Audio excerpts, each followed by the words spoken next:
আলোচনার বিষয় শিক্ষা। ওরা খুব শিক্ষাবিদ করছে। আমি শিক্ষাবিদ নই, যদিও শিক্ষার সাথে জড়িত। বিদেশের বিশ্ববিদ্যালয় থেকে একটা পিএইচডি ডিগ্রি, আন্তর্জাতিক ডিগ্রি আছে। বিশ্বের একাধিক বিশ্ববিদ্যালয়ে পড়ার সুযোগ হয়েছে। বাংলাদেশের ঢাকা কলেজে, ঢাকা আলিয়া মাদ্রাসায়, ঢাকা বিশ্ববিদ্যালয়ে ভর্তি না হয়ে বাংলায় চান্স বা ভর্তি হওয়ার জন্য প্রস্তুতি নিয়েছিলাম। কিন্তু সৌদি আরবে স্কলারশিপ পাওয়ার কারণে সেখানে পড়াশোনা করে আলিগড় বিশ্ববিদ্যালয়ে সেখানে যাওয়ার সুযোগ হয়েছে। আলিগড় বিশ্ববিদ্যালয়, জামিয়া মিল্লিয়া, জেএন জওহরলাল ইউনিভার্সিটি, তারপরে আপনার দিল্লি ইউনিভার্সিটি, তারপরে আপনার দেওবন্দ, তারপর নাদওয়াতুল উলামা, জামিয়া সালাফিয়া যায় নাই, সৌদি আরবের মদিনা ইউনিভার্সিটি, উম্মুল কুরা ইউনিভার্সিটি, কিং সৌদ ইউনিভার্সিটি, তারপরে আপনার আমি যে ইউনিভার্সিটি পড়েছি ইমাম মোহাম্মদ বিন সৌদ ইউনিভার্সিটি, শেষ পর্যন্ত আলিগড় বিশ্ববিদ্যালয় থেকে পিএইচডি করে সারা পৃথিবীর বহু বিশ্ববিদ্যালয়ের সামান্য খোঁজ খবর নেওয়ার সুযোগ আমার হয়েছে। এবং ভাগ্যক্রমে একাধিকবার একটি বিশ্ববিদ্যালয়ে শিক্ষকতা করেছি, এখনো করছি। বাবাও শিক্ষক ছিলেন, দাদাও শিক্ষক ছিলেন। আজকে যেহেতু শিক্ষা নিয়ে একটা প্রসঙ্গ এসেছে, আমি আপনাদের সামনে শিক্ষা নিয়ে সামান্য কথা উপস্থাপন করার চেষ্টা করব ইনশাআল্লাহুল আজিজ। নবী সাল্লাল্লাহু আলাইহি সাল্লামকে আল্লাহ পাঠিয়েছিলেন মুআল্লিম করে, শিক্ষক করে, ওস্তাদ করে, সারা পৃথিবীর সকল মানুষের একচ্ছত্র পূর্ণাঙ্গ যিনি ওস্তাদ, তিনি কে? নবী মুহাম্মদ সাল্লাল্লাহু আলাইহি সাল্লাম।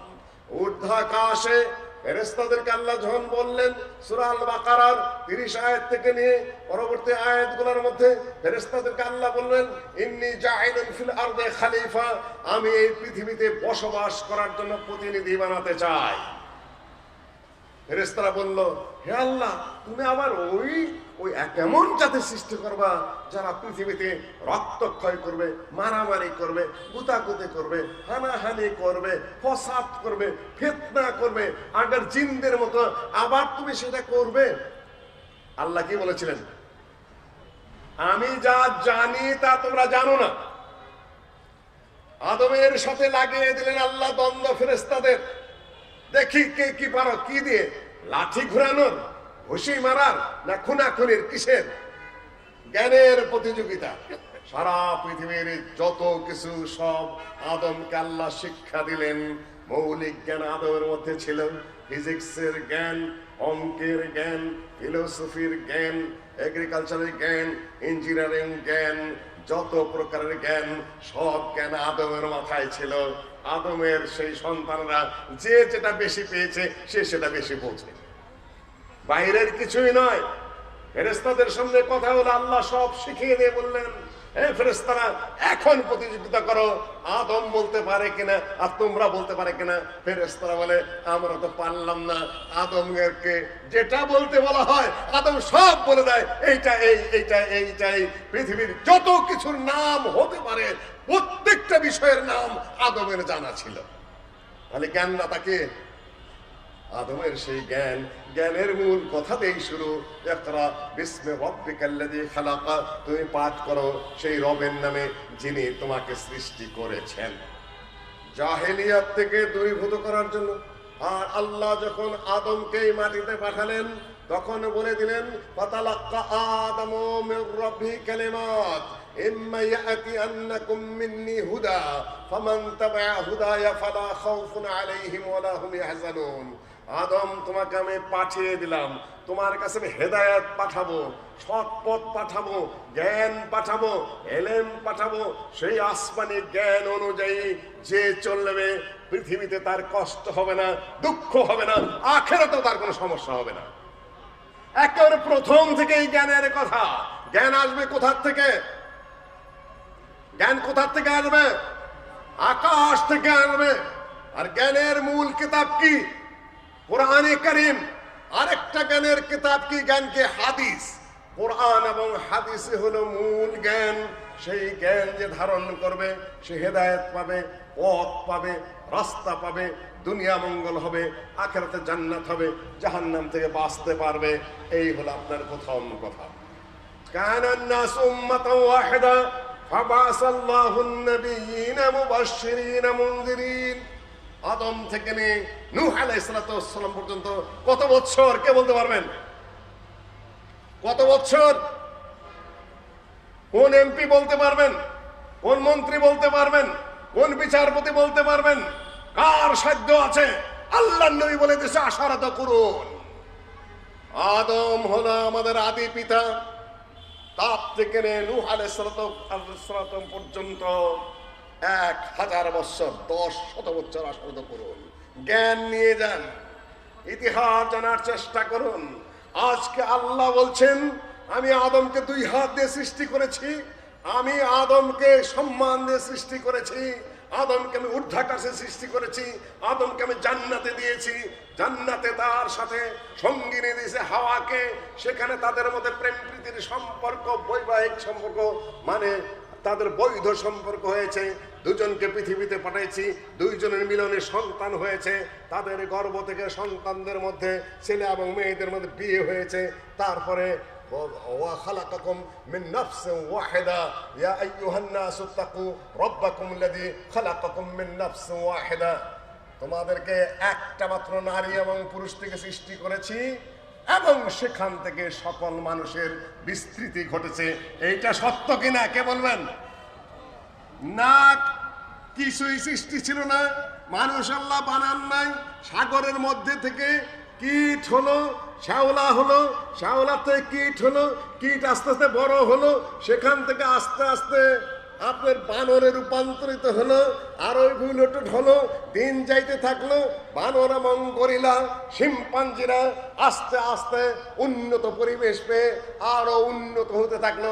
উন্নত হতে হতে হঠাৎ করে গেরিলা হয়ে গেল মেজর গ্যাগারিন, আর বানর হয়ে গেল মিস্টার ব্যানার্জি।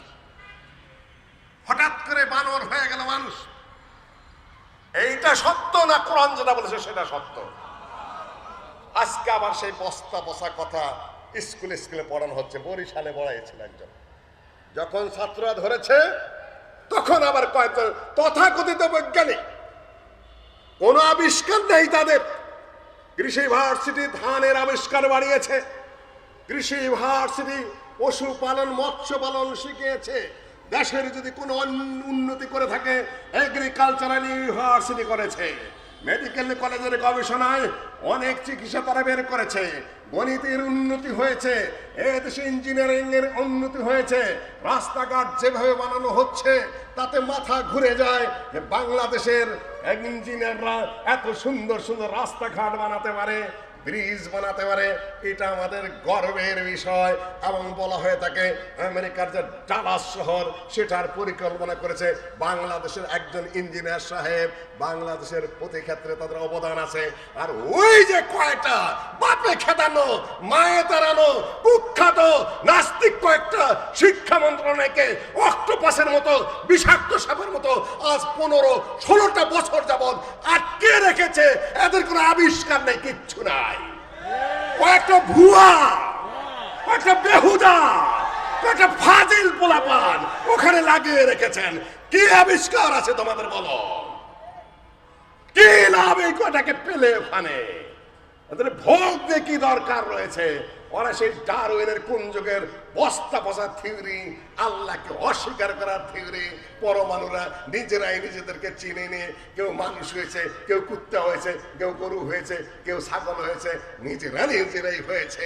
এর কোনো সৃষ্টিকর্তা নাই। বরিশালে যখন হিন্দু শিক্ষক এই পাঠ দিলেন, ছাত্ররা রেকর্ড করে নিয়েছে। তারপর যখন প্রতিবাদ করা হলো, ওই কয়েকটি দাঁড়ায় গেল, ওই চিহ্নিত কয়েকজন। আমি নাম বলতে চাই না, নাম বলতে কুলি করতে হয়, এমন জঘন্যতম কয়েকটা লোক আজকে থেকে বসে আছে শিক্ষা মন্ত্রণালয়ে। সম্মানিত উপস্থিতি, তখন বলে তুমি ছাত্র হয়ে রেকর্ড করলা কেন? এইটা হলো বেআইনি। তুমি ইসলামের বিরুদ্ধে কথা বলছো, কোরআনের বিরুদ্ধে কথা বলছো, মুসলিম ধর্মে আঘাত করেছ, তুমি অস্তিত্বে আঘাত হেরেছ। তুমি অপরাধ করো নাই, ছাত্র রেকর্ড করে অন্যায় করেছে। ওই গাধা শিক্ষক, তুমি ভয় পাও কেন? তোমার বক্তব্য তো রেকর্ড করবেই ছাত্র। তুমি কি পড়াইতে যাও যে তোমার বক্তব্য রেকর্ড করলে তোমার ভয় করে? আমরাও শিক্ষকতা করি। তুমি কোন মানের শিক্ষক? ওই কয়জন দাঁড়িয়ে যায়, রেকর্ড করলো কেন? আর এটাকে বাসর ঘরে লাল আপনাকে ক্লাস? সম্মানিত উপস্থিতি, এখন আবার ট্রান্সজেন্ডার। ট্রান্সজেন্ডার কি? সুন্দর করে বলছে নারীকে পুরুষ বানাবে, পুরুষকে নারী বানাবে। আমি বেশি আলোচনায় যাব না, জেন্ডার চেঞ্জ করবে। সুন্দর করে বলছে সেদিন দেখতেছি একটা টিভি সেন্টার আছে, যখনই কুকর্মের পরিকল্পনা নেয় ওরা, টিভি সেন্টারটা তখন জাগ্রত হয়ে যায়, ওদেরকে না ওদের ভাব মতো বক্তৃতা করায়। আমরাও বাংলাদেশের নাগরিক, খালি মাথায় টুপি দিয়ে ঘুরি না, তোমাদেরকেও মার্কিং করছি আমরা। আইনের আশ্রয় নেওয়া হবে। মাননীয় প্রধানমন্ত্রী বলবো, শিক্ষা মন্ত্রণালয়কে এদের হাত থেকে আপনি উদ্ধার করুন দ্রুত গতিতে। সর্বনাশ করে ফেলেছে এই চালাক কয়েকটা লোক, চতুর বেকার কয়েকটা লোক, ফালতু কয়েকটা লোক। উদ্ধার করুন আপনি এদের হাত থেকে। সম্মানিত উপস্থিতি, এখন ট্রান্সজেন্ডার ক্লাস 7 বইয়ের মধ্যে শরীফার কাহিনী, তুমি আর কোনো কাহিনী খুঁজে পাও না? তোমার লেখার মতো আর কিছু নাই? আরেক বইয়ের মধ্যে নাকি আবার লিখেছে গরু জবাই করার কারণে কোন হিন্দু ভারতে পলায় গেছে। সাম্প্রদায়িক উস্কানি দেওয়া শুরু করেছে ওরাই লাগায় দেশে যুদ্ধ, ওরাই দেশে উস্কানি দেয়, ওরাই দেশে সাম্প্রদায়িক যে সম্প্রীতি ওরাই নষ্ট করার সূচনা করে। সম্মানিত উপস্থিতি, আবহাওয়ার কারণে যদি উন্নতি ঘটে, চিড়িয়াখানার বানর গুলাকে কত ভালোভাবে খাওয়া দেওয়া হচ্ছে, বাদাম খাওয়ানো হচ্ছে, কলা খাওয়ানো হচ্ছে, চিকিৎসা দেওয়া হচ্ছে। কয়েক বছরে কয়টা বানর মানুষ হয়েছে বলেন তো দেখি? আমি সেই 76-77 সালে ঢাকায়, তখন তো আমাদের পয়সা ছিল না, বাপ মা এত পয়সা দিত না। ঢাকা আলিয়া মাসালে বক্সি বাজার থেকে হেঁটে হেঁটে যেতাম চিড়িয়াখানা। তোমাদের অবাক লাগছে ছাত্রদের, তাই না? খালি গাফলতি, খালি অলসতা, লড়তেই চাও না। রিক্সায় চড়ে বসে আছো, আধা ঘন্টা যানজট পড়ে আছে, 5 মিনিট হাঁটলে জায়গায় যাইতে পারো, তুমি রিক্সায় বসে থাকো আধা ঘন্টা, তুমি লড়তে পারো না। তোমার কানে এক মোবাইল, এই কানে একটা, এই কানে একটা, তারা গেছে আরেক জায়গায়, ওদিকে হর্ন বাজাইতেছে, তোমার কানে ঢোকেই না। এই বেশ সরেন সরে। হ্যাঁ, তুমি একজন যুবক, তুমি একজন ছাত্র, তুমি স্মার্ট, অরিজিনাল ছাত্র হতে চেষ্টা কর। সম্মানিত উপস্থিতি, এই থিওরি দিতে গিয়ে মিস্টার ডারউইনকে কয় বোতল মদ টানতে হয়েছে তাই বলেন তো? সম্মানিত উপস্থিতি, 2-4 বোতলের কাম না যে বানর থেকে মানুষ হয়েছে। আজকে পাবদা কোনোদিন বোয়াল হয়েছে, সুপারি গাছ কোনোদিন তাল গাছ হয়েছে, আজকে টাকি যেটা ছোট জাতের ওইটা কোনো শৈল মাছ হয়েছে? এই ফালতু কথা এগুলাও নাকি বৈজ্ঞানিক থিওরি হিসাবে চালাইতে চাচ্ছে এরা। ট্রান্সজেন্ডার মানে কি? ছেলেরা মেয়ে হইতে ছেলে মেয়ে হবে, বানিয়ে দাও। মেয়েরা ছেলে হলে ছেলে হবে, বানিয়ে দাও। এইটা তোমার প্রচারের প্রয়োজন কি? এটা প্রকাশ্যে পাওয়ার বিষয়? লজ্জা নাই, শরম নাই, হায়া নাই, চাকতি না, আদব নাই, আখলাক নাই। আমরা বাচ্চাদেরকে কন্ট্রোল করতে পারছি না, আদবে রাখতে পারছি না, আখলাক শিখাতে পারছি না, লজ্জা শরম নিয়ে নানান প্রসঙ্গে পড়ে যাচ্ছে। আর এরা শিক্ষা মন্ত্রণালয়ের মাথার উপর বসে বসে ছেলে মেয়েদেরকে নির্লজ্জতার বেহায়াপনার তালিম দিচ্ছে। এখানে ওয়াজ করে আমি কি করব? ঢাকা শহরে ঘরে ঘরে পানি যায় কি দিয়ে? ট্যাঙ্কির থেকে নলে নলে পানি যায় না, পাইপ দিয়ে তো পানি যায়, পাইপ দিয়ে পানি যায় না। আপনি খুব সুন্দর করে থালা বাসন গ্লাস মেজে পরিষ্কার করে রেখেছেন, তাই না? কিন্তু ট্যাঙ্কির দায়িত্ব যাদের, ওনারা ট্যাঙ্কি মেরে বসে বসে হাঁকতেছে আর মুখতেছে। এখন আপনার এই পবিত্র থালা বাসন মধ্যে কি আসবে? সুন্দর তোমরা দেখাচ্ছি সবকিছু। শিক্ষা মন্ত্রী যে কয়টাকে বসায় রাখছেন, যাদের প্রভাবে চলছে আজ 15-16টা বছর যাবৎ, ওরা তো শিক্ষা মন্ত্রণালয়ের মাথার উপর বসে খালি হাঁটতেছে আর উঠতেছে, অপবিত্র করে ফেলেছে গোটা শিক্ষা ব্যবস্থাপনাকে শুধুমাত্র এই সকল কথাবার্তা দিয়ে। সম্মানিত উপস্থিতি, কোরআন এসেছে তোমাকে উচ্চ শিক্ষা দেওয়ার জন্য, ভালো শিক্ষা দেওয়ার জন্য, নীতি নৈতিকতা শিক্ষা দেওয়ার জন্য, আদব আখলাক শিক্ষা দেওয়ার জন্য, মানুষকে ভালো মানুষ বানানোর জন্য কোরআনে কারীম এসেছে। আল্লাহ ওয়াহদাহু লা শারীকা লাহু বলছেন, কুল হাল ইয়াস্তাবিল্লাযীনা ইয়ালামুনা ওয়াল্লাযীনা লা ইয়ালামুন, যারা জানে আর যারা জানে না তারা কি সমান? কোরআনের জ্ঞান হাদিসের জ্ঞান দিয়ে সাহাবীগণ ওমর ফারুক হয়েছেন, আবু বকর সিদ্দিক হয়েছেন, ওসমান গনি হয়েছেন, আলী কাদি হয়েছেন। সাহাবীদের আমলে জয় লাভ করেছে, ইরান জয় হয়েছে, ইয়ামান ওদিকে জয় হয়েছে, এদিকে আপনার জয় হয়েছে, প্যালেস্টাইন জয় হয়েছে, কালকে আমি আলোচনা করেছি মিশর জয় হয়েছে, ভারতের কিছু কিছু জায়গায় এসে পড়েছে। আপনার এই বঙ্গোপসাগর দিয়ে তাদের জাহাজ চলে গেছে ওই পূর্ব এলাকায় চীন সীমান্ত পর্যন্ত। উমাইয়া আমলে ভারতের বহু জায়গায় জয় করেছে মুসলিমরা। মাত্র 17 বছরের যুবক মোহাম্মদ বিন কাসেম, তিনি উমাইয়া বংশের খলিফা, জানতে পারলেন যে ভারতের রাজা তাহির, এই দস্যু রাজা, একজন মুসলিম মহিলাকে অপমান করেছে। তাকে জানানো হলো তুমি অপমান করা হয়েছে, তুমি তার প্রতিকার করো। সে উত্তর না দেওয়ার কারণে 17 বছরের যুবক মোহাম্মদ বিন কাসেমকে সেনাপতিত্বের দায়িত্ব দিয়ে ভারতে পাঠানো হয়েছিল। সেখানে পরাজিত করে তাকে অ্যারেস্ট করে তারপরে তার যথাযথ প্রতিকার করা হয়েছিল। স্পেন বিজয়ী তারেক বিন জিয়াদ 19 বছরের যুবক ভূমধ্য সাগর পাড়ি দিয়ে ওপারে চলে গেলেন। মাত্র 19 বছরের যুবক মোহাম্মদ বিন জিব্রাল্টারের, যে নামটা বলো তোমরা ঐতিহাসিকরা, কার মনে আছে? তারেক বিন জিয়াদ যখন ভূমধ্য সাগর পাড়ি দিয়ে ওই পারে যে উঠলেন, স্পেনের ওখানে যে সেখানকার জাহাজ নিয়ে গিয়েছিলেন, একটা বক্তব্য দিলেন। বক্তব্যের সারমর্ম আল্লামা ইকবাল উর্দু ভাষায় বলেছেন, কাহা তারেক নে জ্বালা দো জাহাজ কো, না কম না লৌটুঙ্গা হেজাজ কো। এই সেনাবাহিনীর লোকেরা সব জাহাজ জ্বালিয়ে দাও। সেনাবাহিনীর সদস্যরা বলছে জাহাজ জ্বালিয়ে দিবেন, আমরা ফিরবো কিভাবে?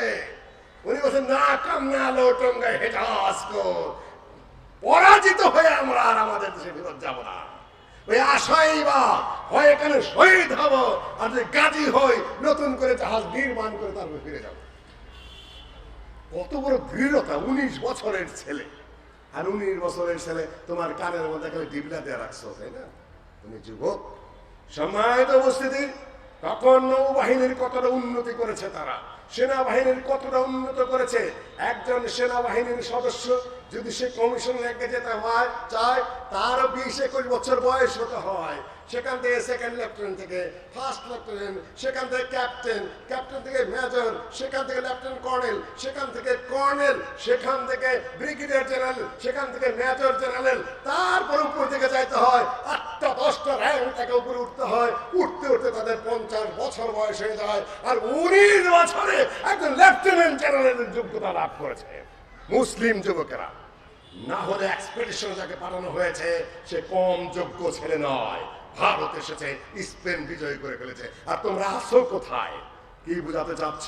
তোমাদের যোগ্যতা কোথায়? অভিজ্ঞতা কোথায়? বিদ্যা কোথায়? বুদ্ধি কোথায়? মানসিকতা কোথায়? দৃঢ়তা কোথায়? সাহস কোথায়? সম্মানিত উপস্থিতি, ইসলাম বানিয়েছে তাদেরকে, এমনি হয়নি। উচ্চ শিক্ষা, উচ্চতর জ্ঞান, সৎ সাহস, সাহসিকতা লড়া, অন্যায়ের প্রতিবাদ করা, সারা পৃথিবীকে জানিয়ে দেওয়া আমরা একটা পৃথিবীর সর্বোচ্চ কম, সর্বোচ্চ নেতৃত্বকারী কম, এটা না হলে ইসলামিক এলেম। সম্মানিত উপস্থিতি, আমি দ্রুত গতিতে এলেমের ধারাটা নিয়ে আসছি। আদমের এলেম, নূহের এলেম, ইব্রাহিমের এলেম, মুসার জ্ঞান, ঈসার জ্ঞান, নবী মুহাম্মদ সাল্লাল্লাহু আলাইহি ওয়াসাল্লামের জ্ঞান, যা দিয়ে তিনি একটা জাতি গঠন করেছিলেন, যে জাতি সারা বিশ্বে 1000 বছর যাবৎ কর্তৃত্ব করেছে, নেতৃত্ব করেছে, তারা লিড দিয়েছে, সারা পৃথিবীকে বুঝিয়ে দিয়েছে আমরাই শ্রেষ্ঠ, আমাদের উপর কেউ নাই। সম্মানিত উপস্থিতি, সেই জাতি ভারতে মুসলমানরা 700 বছরের উপর শাসন করেছে, কিন্তু সেটা মুসলিম শাসন বলা চলবে না অনেক ক্ষেত্রে। সেখানে শিক্ষা ব্যবস্থাটা আমি খুব দ্রুত গতিতে শেষ করে দেই। ভারত ইসলাম ঢুকেছে সাহাবীদের মাধ্যমে, তাবেঈদের মাধ্যমে। সেই ইসলাম কোনো মাযহাবী ইসলাম নয়, তখন মাযহাব হয়ই নেই। হানাফি মাযহাব হয়নি, শাফি মাযহাব হয়নি, মালিকি মাযহাব হয়নি, হাম্বলি মাযহাব হয়নি। কোন মাযহাবের জন্ম হওয়ার আগে ভারত ইসলাম এসেছে। তাহলে সেটা কোন ইসলাম? কে বলতে পারবেন? আহলুল হাদিস ইসলাম, সালাফি ইসলাম, আল্লাহ নবীর ইসলাম, সাহাবীগণ ইসলাম, তাবিগণ ইসলাম, তারা যদি কোনো মাযহাব ছাড়া শ্রেষ্ঠতম উম্মত হতে পারেন, আপনি এখন কোন মাযহাব না মানলে শ্রেষ্ঠতম উম্মত হতে পারবেন কিনা? সাহাবীরা কোন মাযহাব না মানলে, তাবিঈগণ কোন মাযহাব না মানলে তারা মুসলিম না কাফের? সাহাবী যদি কাফের হতো আপনি কিসের মুসলিম? সেই যুগে ইমাম আবু হানিফার জন্মই হয় নাই, ইমাম শাফির জন্মই হয় নাই, ইমাম আহমদ হাম্বলের জন্মই হয় নাই, ইমাম শাফির জন্মই হয় নাই। তারা শ্রেষ্ঠতম মানুষ এবং তারা জান্নাতি, তাদের অনেকের ঘোষণা দেওয়া হয়েছে। কাজে আপনার মাযহাব মানার কোনো প্রয়োজনই নাই। মাযহাব এসেছে শ্রেষ্ঠতম উম্মতের পরে। আপনাদের ওই যুগের আগে হলো আরোত্তম মানুষের যুগ, তারপরে হলো এই যুগ। সুতরাং আপনারা যদি কোনো নির্দিষ্ট মাযহাব না মানেন, কোনো বিপদে আছেন কিনা আপনার ধারণা কি? ওনারা শেখাতে চেষ্টা করে যে মাযহাব মানে না, সে ইসলামই মানে না, তার মানে সাহাবীগণ ইসলাম মানে নেই, তাবিঈগণ ইসলাম মানে নেই। আপনি কি বুঝাতে চাচ্ছেন? তাদের যুগে যদি কোন মাযহাব ছাড়া তারা শ্রেষ্ঠতম মানুষ, শ্রেষ্ঠতম মুসলিম হতে পারেন, আপনারাও হতে পারবেন। মাযহাবের এই সংকীর্ণ গণ্ডি থেকে আমাদের বের হয়ে এসে সহজ সরল কোরআন এবং সুন্নাহর অনুসারী হতে হবে। কিন্তু আমি বলছি না যে মাযহাবে যারা তারা কোরআন সুন্নাহ মানে না বা মানার পথে নাই, এত বড় ঘোষণা আমি দিচ্ছি না। আমি বলছি আমার দিক থেকে, আমার অ্যাঙ্গেল থেকে। আহলুল হাদিস আগে না মাযহাব আগে? আল্লাহ নবীর হাদিস আগে, মাযহাব পরে। মাযহাব হলো পরে, আহলে সুন্নাহ আগে। হাদিস পন্থী সুন্নাহ। হাদিস মানে আমরা কোরআন এবং হাদিস, আল্লাহর কালাম আল্লাহর হাদিস এবং রাসূলের হাদিস হলো রাসূলের হাদিস। দুইটাকে যারা মানে, জানে, পড়ে, বিশ্বাস করে, প্রচার করে, প্রতিষ্ঠার চেষ্টা করে এবং হাদিসের বিরুদ্ধে কোন ধরনের কাজ হলে যারা সমস্যার প্রতিবাদ জানায়, তারাই আহলুল হাদিস। আপনার ধীরে বোঝার চেষ্টা করেন, এটা হলো একাডেমিক ডিসকাশন, এটা আমাদের কিছু না। দি এনসাইক্লোপিডিয়া অফ ইসলাম ইংরেজরা লিখেছে, মুসলমানের লেখা নয়। দি আহলে হাদিস, আসহাবুল হাদিস, followers of prophetic tradition with the Quran. কোরআনের সাথে যারা আল্লাহ নবী মুহাম্মদের হাদিস সহ একত্রে আমল করে, they did not bind themselves with the তাকলিদ। তারা কোনো নির্দিষ্ট ইমামের অন্ধ অনুসরণ করে না, তাকলিদ করে না। এবং তারা কি করে? আহলে হাদিস try to go back to Islam's first principle. আহলে হাদিসরা ফিরে যেতে চায় ইসলামের সেই প্রথম যুগের যে নীতি, যে আদর্শ, যে ভিত্তি, যে বেসিক প্রিন্সিপলস, মৌলিক নীতিমালা, সেই দিকে, and try to restore the original purity and simplicity to the faith and practices. এবং তারা অত্যন্ত সহজ সরল সাদা মাথা স্বাভাবিক যে শরীয়তের বিধি বিধান, সেটা থিওরি হোক বা প্র্যাকটিস হোক, যেটা যারা মেনে চলার চেষ্টা করে তারাই আহলুল হাদিস। ইংরেজরা লিখেছে তাদের এনসাইক্লোপিডিয়া অফ ইসলামের মধ্যে। আর আপনি দুনিয়ার বাহুল্য কথা বলছেন। ইসলাম এসে গেল ভারতে, সাহাবীদের কিছু লোক এসেছেন, তাবেঈদের কিছু লোক এসেছেন, ঐতিহাসিক বেশি বিবরণ আমি দিতে যাব না। কিন্তু সেখানে যখন বিভিন্ন শাসন ব্যবস্থা কায়েম হলো, তখন তারা তাকলিদি এবং মাযহাবী ইসলাম পরবর্তীতে ভারতে এসে এমন ভাবে আটকে ধরে বসলো যে মাযহাবের বাইরে কোনো আলেমের ফতোয়া নেওয়া যাবে না, মাযহাবের বাইরে কোনো বিচার ব্যবস্থা চলবে না, মাযহাবের বাইরে কেন কোনো চাকরি চলবে না, ইত্যাদি চললো দীর্ঘদিন। তবে ভারতের বুকে কিতাবগুলা তখন আসেনি। বুখারী, মুসলিম, আবু দাউদ, নাসাই, তিরমিজি, ইবনে মাজাহ ইত্যাদি, মুসনাদ আহমদ, বাইহাকি ইত্যাদি যত হাদিসের কিতাব, তার সাথে যে তাফসীরের কিতাবগুলো, তাফসীরে তাবারি, তারপরে পরবর্তী কুরতুবী, তারপরে ইবনে কাসির, শাওকানি তো এতদিন লিখছেন। বড় বড় যে সিনিয়রদের লেখা তাফসীর মাআলিমুত তানজিল, যেটা বাগাবীর লেখা, আপনারা এটার নাম জানেন না। তাফসীরের বাগাবী যেটা, সেটা আসলে অত্যন্ত ভালো তাফসীর। ইত্যাদি তাফসীরের বড় বড় কিতাবগুলো ভারতে পৌঁছে নাই, সেটা গুরুত্ব দেয়নি। শুধুমাত্র বেকার হাসিয়ার উপর ভিত্তি করে বড় বড় আল্লামা হয়ে গেছে, বড় বড় মুফতি হয়ে গেছে, তাই দিয়ে তারা মুসলিম রাষ্ট্র চালিয়েছে মাত্র। এইভাবে চলেছে দীর্ঘদিন। শাহ ওয়ালিউল্লাহ মুহাদ্দিস দেহলভী আসলেন, এর আগে শিক্ষা ব্যবস্থার সংক্ষিপ্ত আলোচনা আমি করে নেই। এই সময় মানতিক, ফিলসফা এবং শুধুমাত্র মাযহাবি কিল কাল মাকাম, কথার খালি কথার মায়ের পেশ, মাযহাবি মায়ের পেশ, আর অত একজনের বিরুদ্ধে আরেকজনের গালাগালি ছিল। ভারতের মূল বিষয় নাদওয়াতুল উলামা রেক্টর আব্দুল ভাই লাখনবী তিনি বলেছেন ওয়াকানাত উমদাতু বিদআতিহি আর-রাওয়ায়াত আল-ফিকহিয়া মিন দুনি আরদিহা আলাল কিতাব ওয়াস সুন্নাহ। এই যুগের বিশাল একটা যুগ, কয়েক শত বছর শুধুমাত্র নিজ নিজ মাযহাবের যে সকল রাওয়ায়াত, যে সকল বর্ণনা, কালা আবু হানিফা, কালা আবু ইউসুফ, কালা মুহাম্মদ, কালা শাফি, কালা ফুলান, কালা ইল্লান ইত্যাদি ইত্যাদি হাসিয়া দুন আরদিহা আলাল কিতাব ওয়াস সুন্নাহ, কিতাব এবং সুন্নাতের সাথে সেগুলা কোনো ধরনের টালি না করে অন্ধ অনুসরণের মাধ্যমে হাসিয়ার মধ্যে, টিকার মধ্যে, পাদর টিকায় এবং ফুটনোটে যা লেখা হয়েছে সেটাই ছিল তাদের সম্বল শত শত বছর। তার সাথে কি পড়িয়েছে? শামসে বাযিগা, কুল্লিয়াতে কাআনি, তামাইবুদি, যত ধরনের ফিলোসফি ওই গ্রিক থেকে এনে আরবিতে অনুবাদ করেছিল, ওগুলা পড়াচ্ছিল, যেগুলা ওস্তাদও বোঝে না, ছাত্রও বোঝে না, অথচ পাঠ্য ওই নিয়ে ব্যস্ত রয়েছে। ওস্তাদ মাসুদ আলম আন্নাদী, এই ছেলেবেলা তোরা বসো।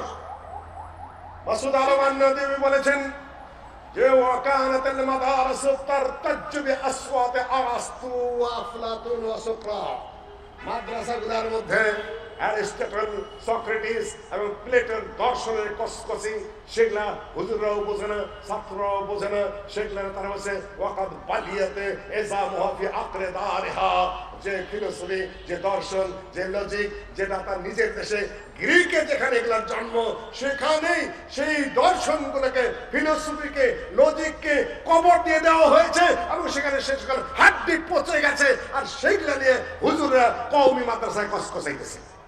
যেরকম এই যে বর্তমান বৈজ্ঞানিক নামধারী, কোন যুগে ডারউইনের থিওরি পচে গেছে, কোন যুগে প্রত্যাখ্যাত হয়ে গেছে।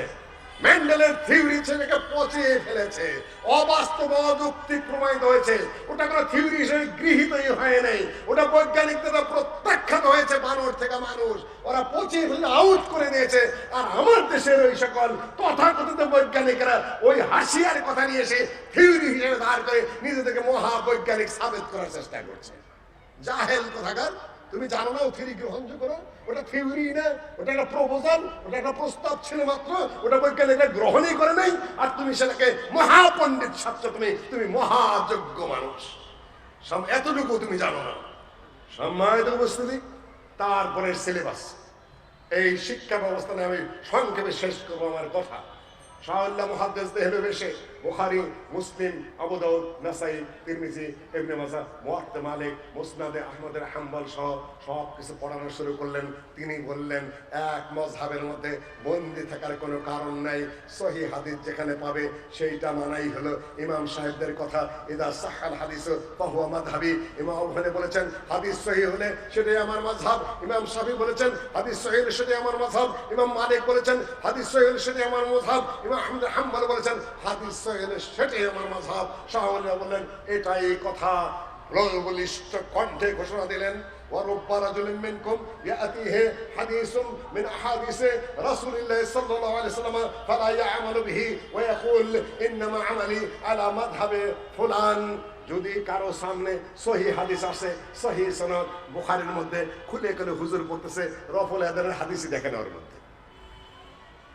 মুসলিম পড়াচ্ছে, আমিন জোরে বলার হাদিস খুঁজে পায় না।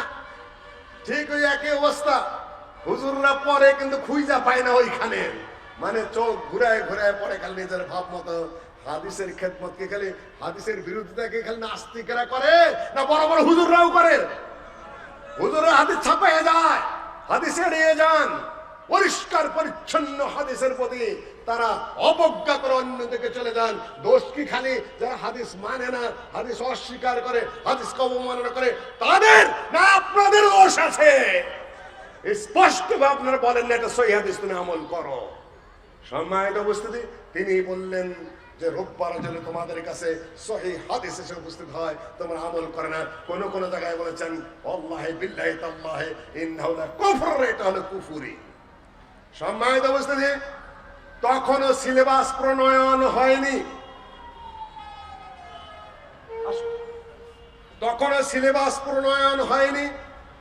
তখন যেহেতু মুসলিম স্টেট, ইংরেজরা তখনও আসেনি, তখন বিচারকে চালাবে, ইংরেজদের বিচারক তখন নিয়োগ হয়নি। এই যে বিচারপতিদের গলার মধ্যে একটা কালো টাই দেখেন, দেখেছেন আপনারা? উকিল সাহেবের গলার মধ্যে একটা টাই আছে কালো, দেখেন, এটা গাউন পরা আছে, দেখেন এটা কোথা থেকে এসেছে আপনারা জানেন? প্রিন্সেস এন, সে রাজ পরিবারের বিচারের সময় তার স্বামীকে ফাঁসি দেওয়া হয়েছিল, সে প্রিন্সেস হওয়া সত্ত্বেও তখন তিনি কালোই বেঁধেছিলেন। এখন উকিলেরা ওই কালোটাই পরে, ওই জজেরা ওই কালোটাই পরে। গোটা ইংরেজি ব্যবস্থা, মুসলিম ইসলামের কিছুই নেই এটা, সম্মানিত উপস্থিতি। কিন্তু শত শত বছর যাবৎ ভারতে ওই ফেকা অনুযায়ী চললেও মুসলিমদের ফেকা ছিল, সেটা কোন ইংরেজি আইন সেখানে হয়নি, ইসলামের বাইরে কেউ যেতে পারেনি, যদিও সেটা একটা মাযহাবি ফেকা ছিল, এটা বাস্তবতা। এই যুগ চলে গেল দীর্ঘ সময়, তখনও সিলেবাস প্রণয়ন হয় নাই ওইভাবে। আপনি আইন বিভাগে, বিচার বিভাগে, শাসন বিভাগে, সেনাবাহিনীতে সর্বত্র কোন আধুনিক শিক্ষিত ছিল না। সব কি শিক্ষিত? তাকে মৌলবী হতে হতো, তাছাড়া তার কোনো শিক্ষা ব্যবস্থাপনা নেই। এখন কয় প্রকারের শিক্ষা ব্যবস্থা কে বলতে পারবেন? কয় প্রকারের? কয় প্রকারের শিক্ষা ব্যবস্থা কেউ বলতে পারছেন না? মাদ্রাসা শিক্ষা ব্যবস্থা আর স্কুল শিক্ষা ব্যবস্থা। আসলে কি দুইটা দুই শিক্ষা ব্যবস্থা? কারা করছে এটা? ইংরেজরা করেছে। ওদের লাইন একটা চালাই দিছে, এই লাইনে যদি পড়ো, দাড়িটা যদি ঠিক মতো আসতে পারো, আর যদি তুমি পোশাক পরিচ্ছদ বদলাইতে পারো, তুমি জজ হবা, তুমি ব্যারিস্টার হবা, তুমি ভাইস চ্যান্সেলর হবা, রাষ্ট্রদূত হবা, এই দিকে আসো। আর মুসলিমদের যে সকল অক্ষ সম্পদ ছিল সব বাজেয়াপ্ত করে দিল। হিন্দুদের যেগুলা মন্দিরের জন্য ছিল, দেবোত্তর, ব্রহ্মোত্তর, মন্দির উত্তর সব টিকে থাকলো। মুসলিমদের শিক্ষা ব্যবস্থার সকল কিছু বাজেয়াপ্ত, আর ওদের আইন, বিচার, শাসন ব্যবস্থা যেটা ছিল এখনো তাই আছে। ইংরেজরা নাকি চলে গেছে, কিন্তু তাদের উত্তরাধিকাররা আমরা রয়ে গেছে। 10 মিনিট লাগবে আমার শেষ করতে। একটা যানবাহন, গরুর গাড়ির চাকা আছে, তার মধ্যে উড়োজাহাজের পাখা লাগানো আছে, মাঝখানে রেলগাড়ির বগি বসানো আছে। এই যানবাহন কিভাবে চলবে বলেন তো দেখি? আকাশে উড়বে, রাস্তাতে চলবে, হাওয়ায় উড়বে, পানিতে যাবে? আমরা হলাম বাঙালি মুসলিম এইরকম, আমার কোনো ঠিক ঠিকানা নেই। ইংরেজদের আদর্শ, হিন্দুদের আকীদা, মুসলমানদের নাম কষ্ট, কোরআন হাদিসের কিছু কথাবার্তা সব মিলে এক বর্তমানে সাহেবের ভাষার এক কিম্ভূতি কিমাকার জীবজন্তু আমরা। কাজে এক একজন এক এক দিক দিয়ে চালায়, জ্ঞান দেখায়, বিদ্যা বুদ্ধি দেখায়। ইংরেজরা এসে আর একটু সর্বনাশ করে দিয়ে গেল। হান্টার কমিটি, শিক্ষা কমিশন কতগুলো হলো, হান্টার কমিটি হলো, অ্যাডাম কমিটি হলো, সার্জেন্ট কমিটি হলো, তারপরে এগুলা শিক্ষা কমিশন করা হলো শিক্ষা ব্যবস্থাকে চেঞ্জ করার জন্য। উইলিয়াম হান্টার তার দি ইন্ডিয়ান মুসলিমসের মধ্যে বলেছেন 100 বছরে মুসলিমদের শিক্ষা ব্যবস্থাকে আমরা পরিবর্তন করতে পেরেছি। কয়েক মিনিটের মধ্যে শুনে নিন, ওই ইংরেজদের দালালেরা এখন আবার গোড়ায় বসছে ওই জায়গায়। যতটুকু ইসলামিক ব্যবস্থাপনা আছে ওইটাকে আবার হান্টারি কায়দায়, অ্যাডামের কায়দায় আর সার্জেন্টের কায়দায় আবার সেটাকে চেঞ্জ করার তালে আছে। মৌলানা আকরম খাঁ কমিশন হলো, মৌলানা মানুষ ছিলেন 1941 সাল থেকে 1951 সাল পর্যন্ত মুসলিম লীগের সভাপতি একজন মৌলানা, মৌলানা আকরম খাঁ। তিনি আহলে হাদিস ঘরের সন্তান, তার হাতে এই পূর্ব পাকিস্তান, মৌলানার হাতে। তিনি শিক্ষা কমিশনের প্রধান ছিলেন, এটাও মনে রাখবেন। বাংলা একাডেমির প্রথম পুরস্কার তিনিই পেয়েছেন। পাকিস্তান কনস্টিটিউশন তিনি কনস্টিটিউশন কমিটির তিনি সদস্য ছিলেন। আর তার লেখা basic principles of Islamic constitution, তার লেখা কাফি সাহেব বহু বই লিখেছেন। সম্মানিত উপস্থিতি, মৌলানা সাহেব শিক্ষা কমিশনের দায়িত্ব পালন করেছেন এবং সফলভাবে করেছেন। বঙ্গবন্ধু শেখ মুজিবুর রহমান অসমাপ্ত আত্মজীবনীতে মৌলানা আকরম খান নাম যতবার উল্লেখ করেছেন তার চেয়ে আর কারো নাম বেশি উল্লেখ করেন নাই। বলে সাহসই পাইতাম না আমরা।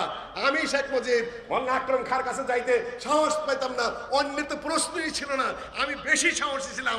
এই জন্য তাড়াতাড়ি করে একটা ইনভেলাপ নিয়ে ঢুকতেছিলাম। মৌলানা সাহেব বলেন, এই ছোকরা তুমি এখানে কি করো? শেখ সাহেব বলছেন, আমি বললাম আমি ছোকরা নাই হুজুর, আমি ডেলিগেট সদস্য। ও তাই নাকি? তাহলে আসো। ভয়ে ভয়ে কোন রকম ইনভেলাপটা মৌলানা সাহেবের সামনে দেয়, আমি ভয়ে ভয়ে পিছিয়ে আসলাম। শেখ মুজিব সাহেব ওই আক্রমণকারী শিষ্য। বারবার উল্লেখ করেছেন, হঠাৎ নেতৃত্ব তৈরি হয় না। যারা বলেন তারা মিথ্যা কথা বলেন, তার নিজের লেখাই পড়েন নাই, অসমাপ্ত আত্মজীবনী আপনারা পড়েনি নেই। কেন ফাউল কথা বলে তো নেতা হওয়া যায়, জ্ঞান বিদ্যা বুদ্ধির কিছু প্রয়োজন পড়ে না। সম্মানিত উপস্থিতি, তারপরে কমিশন হলো আপনার হামুদুর রহমান কমিশন হলো, তারপরে কমিশন হলো আপনার এয়ার ভাইস মার্শাল নূর খান কমিশন হলো ৭৪ সালে শেখ সাহেবের আমলে। তার আগে ডক্টর ক্ষুদ্রতে খোদা কমিশন হলো। তারপরে এই যে শিক্ষা ব্যবস্থার নানান ধরনের ঘাত প্রতিঘাতের মধ্যে বললো, তখন জিয়াউর রহমান সাহেব এবং এরশাদ সাহেবের অবদান কোনো অবস্থাতেই অস্বীকার করা যাবে না। মাদ্রাসা শিক্ষা ব্যবস্থার সাথে আধুনিক শিক্ষা ব্যবস্থা কিভাবে সমন্বয় করা যায়, কিভাবে মাদ্রাসাগুলো বাড়ানো যায়, মাদ্রাসা কিভাবে মঞ্জুরি দেওয়া যায়, মওলানা আব্দুল মান্নান সাহেব তার অন্যান্য যে সমালোচনায় থাক না কেন, তার বিরাট অবদান মাদ্রাসা শিক্ষা ব্যবস্থা এগিয়ে নেওয়ার জন্য। তার সবচেয়ে বড় অবদান যার, তিনিও একজন আহলে হাদিস। কে নাম বলতে পারবেন বলেন?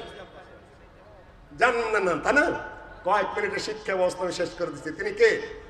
প্রফেসর ডক্টর আব্দুল বারী, বাংলাদেশ জমিয়তে আহলে হাদিসের সুযোগ্য প্রেসিডেন্ট, 2 টার্ম রাজশাহী বিশ্ববিদ্যালয়ের ভাইস চ্যান্সেলর এবং 2 টার্ম বিশ্ববিদ্যালয়ের মঞ্জুরি কমিশনের তিনি প্রধান।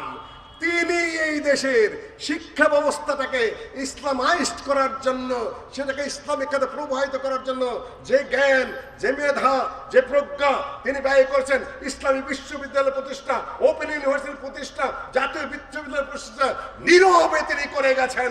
কিন্তু বামপন্থীরা সহ্য করতে পারেনি। তার বিরুদ্ধে নানান কথাবার্তা বলে তাকে নানানভাবে হেনস্থ করার চেষ্টা করেছে। কিন্তু সামনে দাঁড়ানো তার সততা, তার জ্ঞান, তার বিদ্যা, তার যোগ্যতা, তার অভিজ্ঞতার সামনে টু শব্দ করার মতো সাহস তাদের সামনাসামনি কারোরই ছিল না। তিনিও আহলুল হাদিস। যতটুকু ইসলামাইজ করার দেখতেছেন, এটাও ডক্টর আব্দুল বারী স্যারের সবচেয়ে বড় অবদান, সেখানেও আহলুল হাদিসের অবদান। সম্মানিত উপস্থিতি, বিশ্ববিদ্যালয় হলো, মাদ্রাসা হলো, মঞ্জুরি হলো, সবকিছু হলো, একটা স্বাভাবিক গতিতে অগ্রসর হচ্ছিল। হঠাৎ করে এই চালাক চতুর এই প্রতারক গোষ্ঠী বিজ্ঞানের নামে, নানান নামে, আসলে তেমন কিছু জানে না, হোজবাজের মাধ্যমে একটা অক্টোপাসের মতো সরকারকে ধোঁকা দিয়ে প্রতারণা করে কয়েকটা বছর যাবৎ সেখানে গলা চেপে ধরেছে। 10 বছর একজন শিক্ষামন্ত্রী, দলে বহিরাগত, কি পড়াশোনা আমরা জানি না, কোন দেশের ডিগ্রি তাও আমরা জানি না, কেন কেন করে কথা বলে, ব্যক্তিগত সততা নিয়ে আমার কোনো কথা নেই, কিন্তু তিনি শিক্ষামন্ত্রী হওয়ার যোগ্য ছিলেন না। 10টা বছর একটা আধা মূর্খ মানুষকে শিক্ষামন্ত্রী বানিয়ে রাখা হয়েছে। কি লেখাপড়া তার, কোন দেশে পড়েছে, কোন ডিগ্রি তার ছিল, কোন বিশ্ববিদ্যালয়ের ছাত্র, কি তার ক্যারিয়ার। 10 বছর শিক্ষামন্ত্রীকে একটা আধা মূর্খ মানুষের হাতে ইজারা দিয়ে রাখতে হবে, এর পিছনে কারণ কি? একভাবে ধ্বংস করেননি। আবার বলছি, খালি মাথায় টুপি দিয়ে বক্তৃতা করতে আসি নাই। শিক্ষা ব্যবস্থায় এদের জাতি নিয়ে খেলবেন না। এই বলে প্রাইমারি স্কুলে পরীক্ষা দেওয়া বাধ্যতামূলক পিএসসি। আরে পিএসসি তে পাবলিক সার্ভিস কমিশন পাকিস্তান বলেন, আমি তো সেইটা বোধ হয় এখন শুনি পিএসসি মানে প্রাইমারি। ওইটা নাকি লাগবেই। ক্লাস 8-এর নাম কি জিএসসি, ওটা লাগবেই। ছাত্ররা কান্দা কাইটা হাইটা বুঝেছে রে অস্থির, একদিকে গার্জেনে কান্দে, একদম কান্দে, কান্নাকারের শেষ নাই, না দিতেই হবে, লাগবেই। খুব উচ্চ পর্যায়ে নেতা নেত্রী বলেই ফেললেন, আগে থেকেই যদি এগুলো না শিখে পরবর্তী যায় কি করবে, মানে আগে থেকে জেনা না করে বিবাহে জীবন সে বুঝবে না, কি করে বাসর ঘরে যায়, তাই না? কথা তো এইটাই দাঁড়ায়। এখন আবার ওইটা হারাম, পরীক্ষাই থাকবে না। 2 দিন আগে যেটা ফরজ, এখন সেটা হারাম। এখন বলতেছে ইংরাজির শিখার জন্য আমার গ্রামার লাগে নাকি? আমি 10 বছর আমেরিকায় পড়ে আসছি, আমি 15 বছর পরে এসেছি, সেখানে নিজে রান্না করে খাইছি। আলু ভর্তা করার যে জ্ঞান, এটা মহান জ্ঞান। কি বলেন আপনারা? পাগল পেয়েছেন? বাঙ্গালকে হাইকোর্ট দেখান শিক্ষা মন্ত্রণালয়ে বসে, তাই না? মানুষ গাধা হয়েছে এদেশের। সম্মানিত উপস্থিতি, এখন এই বিপদ থেকে উদ্ধার পেতে হবে। সাবেক শিক্ষামন্ত্রী নিয়ে আমি বলবো না, উচ্চ শিক্ষিত মহিলা, কিন্তু তার শিক্ষামন্ত্রী চালানোর যোগ্যতা নাই। তিনি বোঝেন না কে কি বলে। তো আপনার সিলেবাসে দুনিয়ার দুর্নীতি ঢুকিয়ে ফেলেছে, অন্য সিলেবাস ঢুকিয়েছে, চুরি করে ওরা চোর হিসেবে ধরা পড়েছে। এই চোর কয়টা? কয়েকদিন আগেই ধরা পড়েছে, অন্যের লেখা নকল করে বই বানিয়েছে। কত বড় চোর, কত বড় নির্লজ্জ বেহায়া, গোটা জাতির সাথে গোটা পৃথিবীর কাছে ধরা খেয়েছে শয়তান কয়টায়। তারপরে লজ্জা নাই, তারপরে আবার শরীফা যুক্ত করতেছে। সম্মানিত উপস্থিতি, এখান থেকে মুক্তি পেতে হবে। বর্তমান শিক্ষামন্ত্রী শিক্ষিত মানুষ, কিন্তু যদি আমি যা দেখেছি তা যদি সত্য হয়ে থাকে, ইসকনের সদস্য যদি হয়ে থাকেন, শ্রীকৃষ্ণ অনুষ্ঠানে যায় যদি তিনি কৃষ্ণা কৃষ্ণা করে থাকেন, উনি যদি এই শিক্ষামন্ত্রী হয়ে থাকেন, তাহলে গোদের উপরে আরো ভালো বিস্ফোরা যোগ হয়েছে। আমার চোখ যদি ভুল না করে থাকে, মাননীয় প্রধানমন্ত্রীর দৃষ্টি আকর্ষণ করব, গোটা জাতি অস্বস্তির মধ্যে রয়েছে, কান্নাকাটি করছে। আপনি গোটা জাতিকে এই জাতীয় অবস্থা থেকে শিক্ষা মন্ত্রণালয়কে রক্ষা করুন। ইসলামিক 90% মুসলিম, এদের দিন, এদের ধর্ম, সমাজ, কালচার, এদের চালচলন, ওঠা বসা, তার সাথে বিজ্ঞানের সমন্বয় করে যে চমৎকার একটা শিক্ষাগত যাত্রা সামনের দিকে এগিয়ে চলছিল, সেই দিকে ফিরে যে সেটাকে এগিয়ে নিন। আপনাদেরকে একটা ছোট্ট বই পড়ার জন্য বলবো, ধর্ম বিজ্ঞান প্রগতি, প্রফেসর ডক্টর আব্দুল বারী স্যারের ছোট্ট একটা বই। এইটা আপনারা সবাই কিনে পড়ে নেবেন। আজকে আর আমি কথা বাড়াচ্ছি না। ত্রুটি বিচ্যুতি হলে আমি একটু রাগান্বিত হয়ে গিয়ে শিক্ষা মন্ত্রণালয়ের লোকদের ব্যাপারে কিছু কটু ভাষা প্রয়োগ করে ফেলেছি, ভুলে যাবেন। কিন্তু আপনাদের কাজ এতটুকু গালিগালাজ খাওয়ার চেয়ে বেশি বেশি খারাপ কাজ করেন। আপনারা বেশি খারাপ কাজ করেন। ওখান থেকে ফিরে এসে সততাপূর্ণ, স্বচ্ছতাপূর্ণ দেশ ও জাতির পক্ষে কাজ করুন, শিক্ষার উন্নতির জন্য কাজ করুন।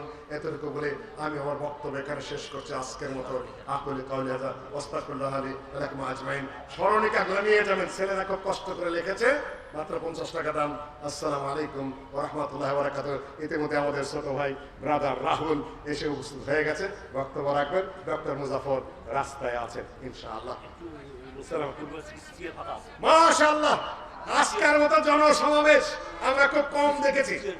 চেয়ার ফাঁকা, আপনারা আরো ভালো করে বসে পড়ুন।